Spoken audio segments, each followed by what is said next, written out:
నమస్తే, welcome to hit TV. రక్షణ మంత్రి Rajnath Singh, navy chief admiral Harikumar, Maharashtra ముఖ్యమంత్రి ఏక్నాథ్ షిండే మరియు ఇతర ప్రముఖుల సమక్షంలో భారత నావికాదళం దేశీయంగా రూపొందించిన stealth guided missile destroyer INS ఇంఫాల్ను ప్రారంభించింది. ప్రారంభోత్సవ కార్యక్రమంలో అడ్మిరల్ హరికుమార్ మాట్లాడుతూ, ఈశాన్య ప్రాంతంలోని ప్రముఖ నగరానికి పేరు పెట్టబడిన మొదటి యుద్ధ నౌక ఐఎన్ఎస్ ఇంఫాల్ అని అన్నారు. ఇంఫాల్ అనే పేరు చాలా ముఖ్యమైనది. భారత్ యొక్క ఈశాన్య ప్రాంతంలోని ఒక నగరం తర్వాత మేము ఒక ప్రధాన యుద్ధ నౌకకు పేరు పెట్టడం ఇదే మొదటిసారి. మణిపూర్ నుండి సుమారు 400 మంది సిబ్బందితో కూడిన సంఘం ఉంది మరియు ఇది అన్ని ప్రాంతాల సిబ్బందితో యుద్ధ నౌక పనిచేసే విధానాన్ని సూచిస్తుంది.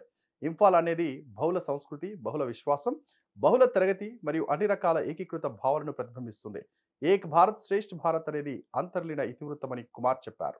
Single cause which is upholding the Tiranga and fulfilling the mission of the ship. So they all work together to make sure that the ship succeeds in whatever task is given to her. So that is a single aim, and we forget there is no differences of any type that creeps into the crew.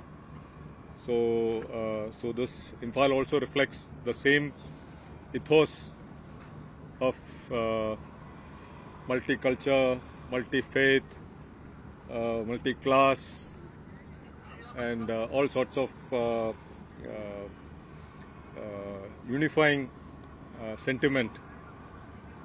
Like I said in my talk earlier, Ek Bharat, Shresh Bharat is the underlying theme. ఈ video కనుక నచ్చినట్లయితే please like and share and subscribe.